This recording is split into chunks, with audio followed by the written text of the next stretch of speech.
வணக்கம் நண்பர்களே, நான் உங்கள் பிரேம் பேசுகிறேன். இன்றைக்கி இன்ட்ரெஸ்டிங்கான ஒரு வீடியோ பார்க்க போகிறோம். ஒரு சூப்பரான அப்டேட்டு, ஒரு சூப்பரான தீர்ப்பு யூஎஸ் ஃபெடரல் ஜட்ஜி வந்து கொடுத்துருக்காங்க. மேசச்சூசெட்ஸ்லேருந்து வந்திருக்கு. ரொம்ப இனிப்பான செய்தி H1Bயில் உள்ளவங்களுக்கு வந்திருக்கு. ஸோ அது என்னன்னு வந்து பார்க்க போகிறோம். அதே நேரத்தில் ட்ராவல் அப்டேட்ஸ் நிறையா வந்திருக்கு. மிக முக்கியமாக இந்தியன் பாஸ்போர்ட் ஹோல்டர்ஸ்க்கு டிரான்சிட் விசா சேஞ்சஸ் வந்திருக்கு, OCI சேஞ்சஸ் வந்திருக்கு. ஸோ அதுவும் என்னன்னு பார்க்க போகிறோம். இப்படி ட்ராவல் சம்மந்தமாக நிறைய விஷயங்கள் அப்டேட் பார்க்கறதுனால இன்றைக்கி நம்மளோட இந்த சேனலில் பங்கு பெற போகிறது உங்கள் எல்லாருக்குமே மிகவும் பரிச்சயமான சிட்டி ஏர் டிராவல்ஸோட ஃபவுண்டர் திரு பிரகாஷ் ராஜ் அவர்கள் தான் வரப்போகிறாங்க. வாங்க வீடியோக்குள்ளே போயிட்டு நிறைய விஷயங்கள் வந்து தெரிஞ்சுப்போம். வணக்கம் பிரகாஷ் ப்ரோ, ஒரு சிறிய இடைவேளைக்கு அப்புறம் பார்க்குறோம். எப்படி இருக்கீங்க? வணக்கம் பிரேம், நல்லா இருக்கேன். ஆமா, கொஞ்சம் பெரிய இடைவேளையை தான் நினைக்கிறேன். மீண்டும் சந்திப்பதில் மிக்க மகிழ்ச்சி. ரொம்ப சந்தோஷம். ஏன்னா அந்த இடைவேளைக்கு இடையில நிறைய விஷயங்கள் அதாவது டிராவல் சம்மந்தமாக இருக்கலாம், இல்லை விசா சம்மந்தமாக இருக்கலாம், நிறைய விஷயங்கள் வந்து சேஞ்ச் ஆகிடுச்சு. இப்போ நீங்கள் போரே பார்த்தீங்கன்னா நம்ம முன்னாடி பேசுறதுக்கும் இப்போ பேசுறதுக்கும் நடுவில் 10 தடவை நிறுத்தி 20 தடவை ஸ்டார்ட் பண்ணிட்டாங்க. அந்த மாதிரி போயிட்டு இருக்கு. இப்போ லேட்டஸ்ட்டாக ஈரானுக்கும் இஸ்ரேலுக்கும் திரும்ப ஒரு பதட்டம் வந்துச்சு அப்படிங்கிற ஒரு நியூஸ் வந்திருக்கு. ஸோ மிடில் ஈஸ்ட் வழியாக நம்ம ரெஸ்யூம் பண்ண ஃப்ளைட்ஸ்லாம் ஏதாவது சேஞ்சஸ் இருக்கா? இப்போ வார் சிச்சுவேஷன்ல வந்து இம்பாக்ட் ஆன கண்ட்ரில மோஸ்ட் ஆஃப் தம் எல்லாமே ரெக்கவர் ஆயிட்டாங்க. அந்த ஃபிளைட் ஆப்ரேஷன்ல எக்ஸப்ட் குவைத் மற்ற எல்லாருமே more or less back to original schedule இல்லைன்னா ரெடியூஸ்ட் ஸ்கெடியூல்ல ஆப்ரேட் பண்ணிக்கிட்டு இருக்கிறாங்க. ஏன்னா இதெல்லாம் பீக் சீசன் பாருங்க, சம்மர் வந்துட்டு, அதுவும் இல்லாம மோஸ்ட் இம்பார்ட்டன்ட்லி வேர்ல்ட் கப் வருது. நம்ம இங்கதான் நடக்குது இல்லையா? இன்னொரு ஒரு வாரத்துல ரொம்ப பிஸி ஆயிடும். ஸோ எக்ஸ்பெக்டேஷன் எப்படி இருக்கு உங்களுக்கு? வந்து இன்னும் ஃப்ளைட் ஃபேர் வந்து இன்னும் ஒரு வாரத்தில், ஏன்னா நீங்கள் சொல்கிற மாதிரி வந்து FIFA world cup kick of ஆனால் நமக்கு தெரியும் கண்டிப்பாக அந்த ஒரு ஹைப்லேயே வந்து நிறைய பேர் ட்ராவல் பண்ணுவாங்க. ஸோ நம்ம மார்ச் ஏப்ரல் எல்லாம் பேசச்சொல்ல வந்து ஃபிளைட் சார்ஜஸ் வந்து ரொம்ப குறைவா இருந்திருக்கும். அப்பெல்லாம் நம்ம அப்பவே லாஸ்ட் டைம் பேசினோம், லாஸ்ட் இயரோட இந்த வருஷம் வந்து ஜூன் ஜூலை ஃபேர் வந்து கம்மியா இருக்குது அப்படின்னு தான் பேசினோம். அதுக்கு இன்னைக்கு நம்ம வந்து ரிவர்ஸ் பண்ணி பேச போறோம். எப்படின்னா லாஸ்ட் இயர் ஜூன் ஜூலையோட இப்ப நீங்க டிக்கெட் எடுத்து பாத்தீங்கன்னா $2,000 மேலதான் வந்து இருக்குது. நீங்க 2000 ஜூன்ல வந்து 2000 அப்படிங்கிற மாதிரி ஒரு கொஸ்டின் எல்லாருமே கேட்க ஆரம்பிச்சிட்டாங்க. இல்ல இன்னும் குறையும், நான் நாளைக்கு வந்து பாக்குறேன், நாளை கழிச்சு வந்து பாக்குறேன். ஸோ எவ்ரி டைம் என்ன ஆகுதுன்னா இன்க்ரீஸ் ஆகிட்டே போகுது. ஏன்னா கெப்பாசிட்டி ஆல்மோஸ்ட் 80-85% கெப்பாசிட்டியில தான் எல்லா ஃபிளைட்டும் இருக்குதுங்கிறாங்க. நெக்ஸ்ட் 2 to 3 months 80 கெப்பாசிட்டி அப்படிங்கிறாங்க. ஸோ அப்படிங்கிற பட்சத்துல ப்ரைஸ் வந்து குறையறதுக்கு வந்து சான்ஸே இல்லை. இப்போதைக்கு ப்ரைஸ் வந்து ஹையரா தான் இருக்கு லாஸ்ட் இயரோட இந்த டைம். இப்போ வந்து இன்னைக்கு பேசுறது வரைக்கும் சொல்றேன், லாஸ்ட் இயரோட $400 to $500 எக்ஸ்ட்ரா தான் பே பண்ணி ஒவ்வொருத்தரும் டிராவல் பண்ற மாதிரி இருக்குது இந்த வருஷம். ஸோ மக்களே, நீங்கள் வந்து கண்டிப்பாக ட்ராவல் தான் பண்ணி ஆகணும் அப்படிங்கிற ஒரு சுச்சுவேஷனில் இருக்கும்போது நீங்கள் கண்டிப்பாக வந்து கஸ்டமர் சர்வீஸ் நீங்கள் செக் பண்ணலாம். பிகாஸ் ஆல்வேஸ் அவங்க வந்து மல்டிபிள் ஐட்னரி கொடுப்பாங்க. உங்கள் பட்ஜெட்டை கொஞ்சம் எப்படி ரெடியூஸ் பண்ணுறது அப்படிங்கிறத பார்ப்பாங்க. ஸோ ரொம்ப யூஸ்ஃபுல்லாக இருக்கும். என்னோட பர்சனல் எக்ஸ்பீரியன்ஸ் நான் சொல்கிறேன். ஏன்னா எங்கள் அத்தை மாமா வரும்போது நாங்கள் யூஸ் பண்ணியிருந்தோம். அது ஒரு நல்ல சேவிங்ஸில் வந்து உண்மையாகவே அந்த டிக்கெட் எனக்கு வந்து கிடச்சிது. உங்கள் டீமுக்கு ரொம்ப தேங்க்ஸ். ஸோ இன்னொரு நல்ல விஷயமும் வந்திருக்கு இல்லையா? ஸோ ஜெர்மன் வழியாக போகும்போது டிரான்சிட் விசா வேணான்னு. ஸோ அதை பற்றி சொல்லுங்கள் பிரகாஷ் ப்ரோ. ஸோ இப்போ வந்து H1B வேலிட் விசா இல்லாட்டினாலும் இந்தியன் பாஸ்போர்ட் ஹோல்டரா இருந்ததுன்னா 6 மாசம் வேலிடிட்டி இருந்ததுன்னா ஜெர்மன் வழியா டிரான்சிட் பண்ணலாம். ஷெங்கன் விசா தேவைப்படாது. ஸோ அது வந்து புது ரூலிங் வந்திருக்கிறதுனால ஜெர்மன்ல வழியா டிராவல் பண்றது வந்து ஒரு ஆப்ஷனா வந்து ஆட் ஆயிருக்குது. மிடில் ஈஸ்ட் மட்டும் இல்லாம ஜெர்மன் ஆப்ஷன் ஆட் ஆயிருக்குது. அதான் மோஸ்ட் பெரிய நியூஸ் ஆக்சுவலா. ஆமா, அது மிகப்பெரிய நியூஸ். பிகாஸ் வந்து most of the time people என்ன பண்ணுவாங்கன்னா ஸ்டாம்பிங்காக ட்ராவல் பண்ணுவாங்க. ஸோ அப்படி இருக்கும்போது அவங்கள்ட்ட வந்து இந்தியன் பாஸ்போர்ட் இருக்கும், வேலிட் US விசா இருக்காது. ஏன்னா பிகாஸ் அது ஸ்டாம்பிங்காக தான் வந்து இந்தியாவுக்கே போகிறாங்க. ஸோ அப்படி இருக்கும்போது அவங்களுக்கு ட்ராவல் பண்ணுற டிரான்சிட் எடுக்கக்கூடிய அந்த ஏர்போர்ட்ஸோட ஆப்ஷன்ஸ் கம்மியாக இருக்கும்போது வேறு வழியே இல்லை. அங்கே ப்ரைஸ் அதிகமாக இருந்தாலும் அதிக டிக்கெட் கொடுத்து தான் போக வேண்டியதாக இருந்தது. ஸோ இப்போ ஜெர்மனி அதில் ஆட் ஆகிருக்காங்கும் போது கண்டிப்பாக ரொம்ப சந்தோஷமான ஒரு விஷயம் தான். EADக்கும் ஹெல்ப்ஃபுல்லாக இருக்கும் இல்லையா? EADயுமே வந்து ட்ராவல் பண்ண முடியாது அந்த டைமில். இப்போ வந்து ட்ராவல் பண்ண முடியும். EAD அட்வான்ஸ் ப்ரோ வச்சிருக்காங்க. அது ரொம்ப நல்ல பாயிண்ட் சொன்னீங்க. EAD advance bro. ஏப்ரல் மாதம் பார்த்தீங்கன்னா ஃப்ரான்ஸுமே இந்தியன் நேஷனலுக்காக அந்த டிரான்சிட் விசா ரிக்வயர்மெண்ட்டை தூக்கிட்டாங்க. அதாவது நீங்கள் இந்தியன் பாஸ்போர்ட் வச்சுருந்தா போதும், நீங்கள் எந்த டிரான்சிட் விசா இல்லாமல் நீங்கள் ஃப்ரான்ஸ் வழியாக வரும்போது ஃப்ளைட் சேஞ்ச் பண்ணிக்கலாம். ஸோ அதே மாதிரியான ஒரு விஷயத்தை ஜெர்மனியும் கொண்டு வந்திருக்காங்க. இது ரெண்டுமே இந்தியர்களுக்கு ஒரு மிகப்பெரிய வரப்பிரசாதம். ஸோ இப்போ இந்தியர்கள் நிறைய ஏர்போர்ட்டில் டிரான்சிட் விசா இல்லாமல் வந்து ஃப்ளைட் சேஞ்ச் பண்ணிக்கலாம். OCI சம்பந்தமாகவும் ஒரு நியூஸ் வந்திருக்குங்களா? ஸோ ஹை லெவலில் அதை பற்றி சொல்ல முடியுமா? கேட் ஏஜென்ட் தான் இப்போ வந்து லாஸ்ட் 2 வீக்ஸா வந்து US passport holder, foreign passport ஹோல்டரா இருந்தாங்கன்னா ஓசிஐ வச்சு நம்ம டிராவல் பண்றோம்னா அவங்களோட ஓசிஐ வந்து அப்டேட் பண்ணிருக்காங்களா அப்படின்னு பாக்குறாங்க. என்னன்னா every new passport, every time நீங்க நியூ யூஎஸ் பாஸ்போர்ட்டோ ஃபாரின் பாஸ்போர்ட் எடுத்தீங்கன்னா ஓசிஐ அப்டேட் பண்ணணும் அப்படிங்கிறது வந்து ரூல். அதாவது உங்களோட கரண்ட் ஓசிஐல உங்களோட நியூ பாஸ்போர்ட்டை லிங்க் பண்ணணும். மேண்டேட்டரியா வந்து மே மாசம் ரூல் போட்டாங்க. அந்த ரூல் போட்டதுனால இப்போ லாஸ்ட் வீக்ல எங்க கஸ்டமர்ஸ் நிறைய பேர் வந்து எமிரேட்ஸ்ல ஈவன் துபாயில போயிட்டு அங்க இருந்தே நிப்பாட்டி இருக்காங்க. ஓசிஐல நீங்க அப்டேட் பண்ணல, உங்களை நான் ஓட் பண்ண விட மாட்டேன் இந்தியாவுக்கு, திருப்பி அனுப்பிட்டாங்கன்னா எங்களுக்கு. ஏன்னா அது வந்து அவங்களுக்கு வந்து மேண்டேட்டரி ஃபைன்ஸ் வச்சிருப்பாங்க. ஸோ அந்த இதை வந்து எஸ்கேப் பண்றதுக்கும் பண்ணுவாங்க. அந்த பர்டிகுலர் சினாரியோ வந்து நம்ம ரெக்கமெண்ட் பண்றது, அப்டேட் பண்ணாம வச்சிருக்கீங்களா, அடுத்த வாரம் டிராவல் பண்ணாலும் நீங்க வந்து ரைட்டாவே ஓசிஐ வந்து நியூ பாஸ்போர்ட்டையும் லிங்க் பண்ணிடுங்க. இது முன்னால வந்து 20 years அண்ட் அபவுக்கு மாத்துறதுக்கும் 15 years இருந்தது. இப்போ அக்ராஸ் த போர்டா வந்து ரூலை வந்து மாத்திட்டாங்க. மக்களே ஓசிஐ வச்சிருக்கீங்க அண்ட் புது பாஸ்போர்ட் வந்துச்சுன்னா தயவு செஞ்சு அதை அப்டேட் பண்ணுங்க. ப்ராசஸ் தான், சிம்பிள் ப்ராசஸ் தான், உங்களால் பண்ண முடியும். பட் நீங்கள் அதை மறந்துட்டீங்கன்னா லாஸ்ட் நேரத்தில் ஒரு பிரச்சனையாக போயிடும். இதே மாதிரி யூஎஸ் பாஸ்போர்ட்டுக்கு வந்து இப்போ பிரிட்டிஷ் ஏர்வேஸ் எடுத்திருந்தாங்கன்னா நம்ம இடிஐ எடுக்கணும்னு இருக்கும். அதை வந்து சில டைம்ல மறந்துடுறாங்க. நம்மகிட்ட பண்றவங்களை நினைவுபடுத்தும், நம்மகிட்ட பண்ணாம ஆன்லைன்ல எடுத்திருப்பாங்க. அவங்களுக்கு என்ன ஆகுதுன்னா அவங்களுக்கு இடிஐ எடுக்காம போறாங்க. நம்ம எதுக்கு இடிஐ எடுக்கணும்னு ஒரு இது இருக்கும். ஜிபிடியை நம்பியே வாழ்ந்துட்டு இருக்கோம் எல்லாருமே. அதனால என்ன ஆகுதுன்னா சில இது இன்ஃபர்மேஷன் வந்து கரெக்டா வந்து அது சொல்லாது. ஸோ அதனாலயும் உங்களை வந்து கேட் ஏஜென்ட் ஸ்டாப் பண்ணிடுவாங்க. ஸோ அதையும் கொஞ்சம் பார்த்துக்கோங்க அப்படிங்கிறது தான் நம்மளோட ரெக்கமெண்டேஷன். எப்பவுமே சூப்பர் பிரகாஷ். நீங்கள் நிறைய வந்து ட்ராவல் அப்டேட்ஸ் அப்படியே மழை மாதிரி அப்படியே பொழிஞ்சு தள்ளிட்டீங்க. அந்த லாட் ஆஃப் இன்ஃபர்மேஷன் ஷேர் பண்ணிங்க, ரொம்ப ரொம்ப நன்றி. ஸோ இதே மாதிரி ஒரு சந்தோஷமான ஒரு ஆனந்த மழை நியூஸ் தான் வந்திருக்கு H1Bக்கு.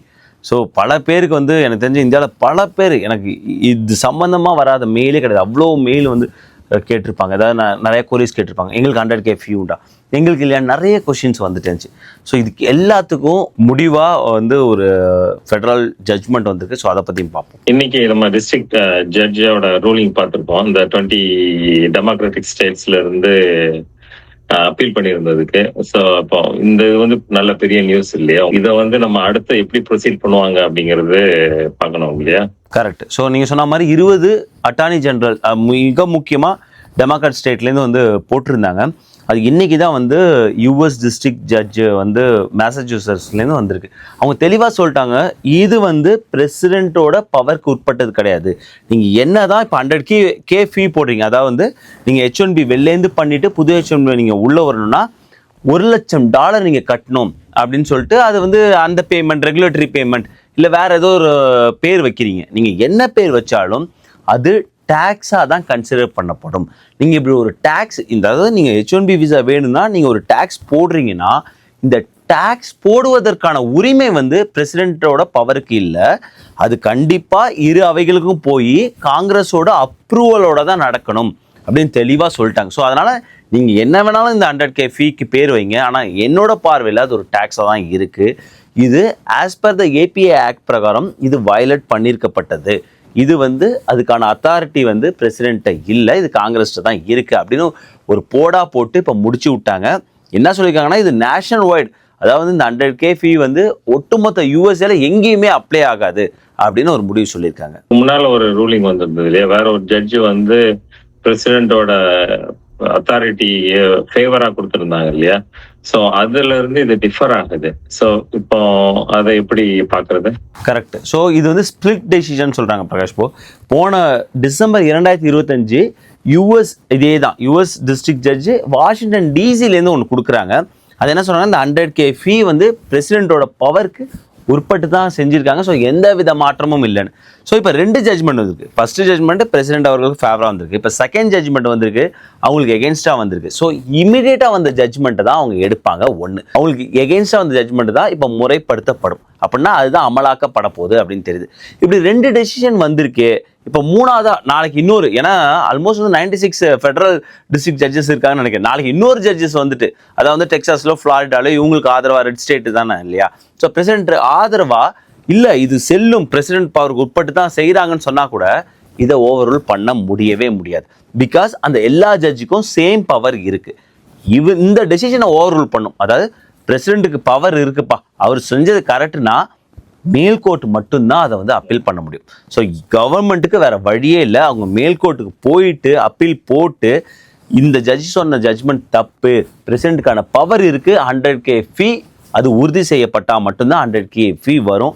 அது வரைக்கும் 100K ஃபீ கிடையாது. இப்போ இந்தியாவில் வந்து ஸ்டக் ஆயிருப்பாங்க இல்லையா, அவங்களுக்கு வந்து திருப்பி இந்த ஜட்ஜ்மெண்ட்டை வச்சு உள்ளுக்கு வர்றதுக்கு வழிகள் என்னென்ன வழிமுறைகள்லாம் இருக்குன்னு சொன்னாங்க நல்லா இருக்கும். கரெக்ட். இப்போ 100K ஃபீ வந்து இல்லவே இல்லை, தெளிவாக வந்து கோர்ட்டோட ஜட்ஜ்மெண்ட் இருக்குது. ஸோ இந்த கோர்ட்டோட ஜட்ஜ்மெண்ட்டை வேறு வழியே இல்லை. DHS or DOS or USS whatever அந்த ஏஜென்சி அவங்க ஃபாலோ பண்ணி தான் ஆகணும், வேறு வழியே கிடையாது. அப்படி ஃபாலோ பண்ணி தான் ஆகணும். அப்படிங்கும்போது இது வரைக்கும் நீங்கள் வந்து புதுசாக H1B வரவங்களுக்கு பெரிய முட்டுக்கட்டையாக இருந்தது 100K ஃபீ. அந்த ரெசிப்ட் இருந்தால் தான், அந்த ஃபைலில் அந்த பேப்பர் இருந்தால் தான் அந்த ஃபைலே நகருங்கிற மாதிரி தான் இருந்துச்சு. இனிமேல் அந்த ஒரு பிரச்சனை கிடையாது.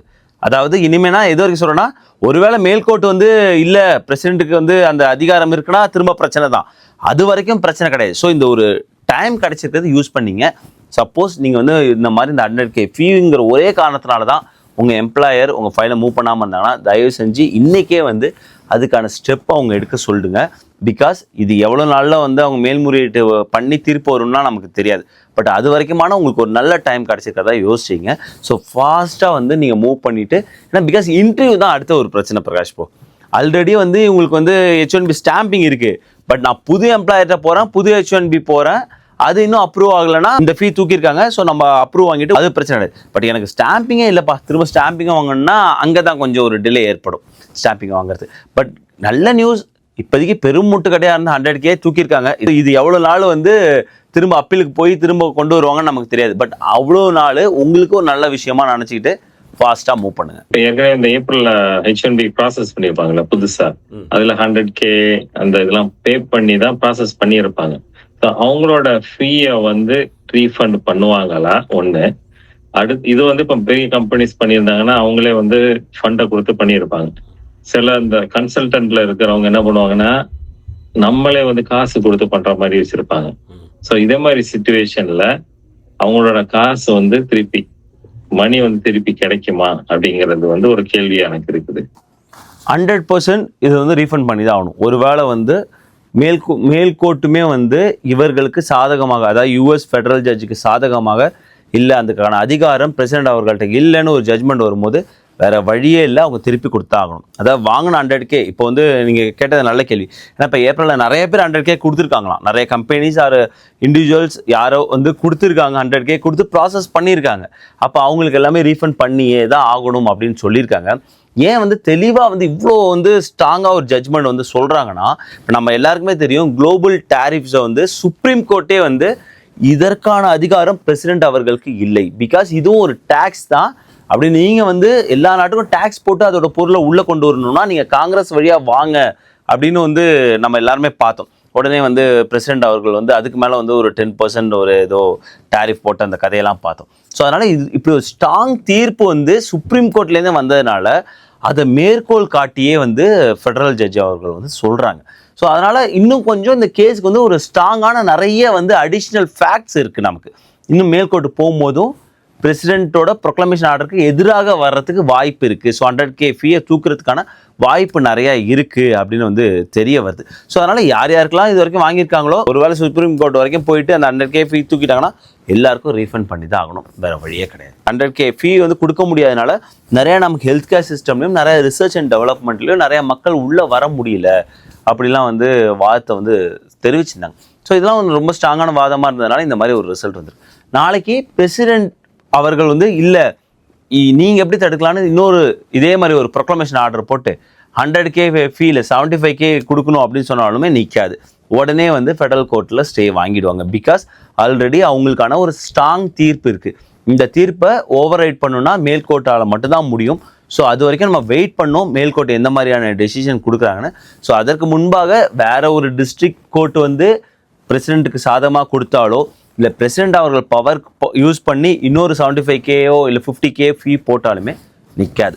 ஐ ஹோப் நீங்கள் வந்து நிறைய வந்து பேக் டு பேக் வந்து குட் நியூஸ் வந்து பார்த்தோம். ஸோ டிரான்சிட் விசாவாக இருக்கட்டும் இல்லை இந்த மாதிரியான ஒரு விஷயமா இருக்கும், எல்லாமே நம்ம மக்களுக்கு ஒரு நல்ல செய்தியாக அமைஞ்சிருக்கு. ஸோ பார்ப்போம் எப்படி போகுதுன்னு. உங்களோட டயத்துக்கு ரொம்ப ரொம்ப தேங்க்ஸ் பிரகாஷ் ப்ரோ. ரொம்ப இன்ட்ரெஸ்டிங்காக இருந்து உங்களோட அப்டேட்ஸும் உங்களோட டிஸ்கஸ் பண்ணதும். மீண்டும் ஒரு முறை நன்றி. திருப்பி மீண்டும் சந்திப்போம். நன்றி.